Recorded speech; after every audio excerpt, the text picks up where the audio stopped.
There are two reasons to use pronominal verbs. The first reason is reflexive, when you do something to yourself, like putting yourself to bed, waking yourself up, brushing your hair, brushing your teeth. And the second reason is when you're doing something to someone else, brushing each other's teeth, brushing each other's hair, doing each other's makeup.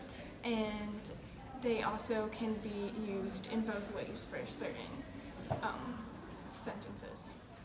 Certain verbs are always used in pronominal form. You can recognize these verbs by the se placed in front of the verb when it's in infinitive form.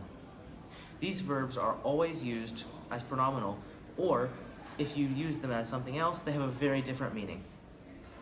Other verbs take COD pronouns, and they may use similar direct object replacements to your pronominal verbs, but they are not pronominal, as the direct object does not match the subject.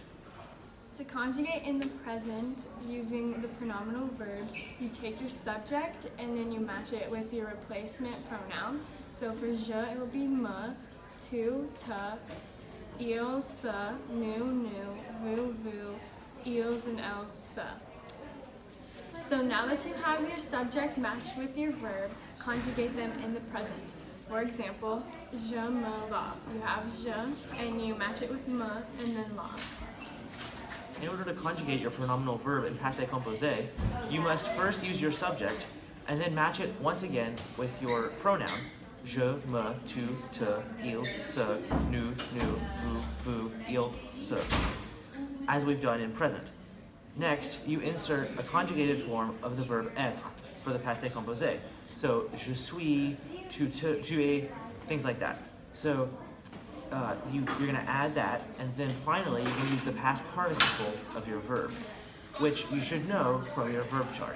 Finally, you need to make sure that your past participle matches your subject, since we used être in the past tense. It's just like Vandertramp words. So if the subject is feminine, we need to make sure there's that extra E at the end. If the subject is plural, we need to make sure there's that extra S. So make sure your past participle matches your subject.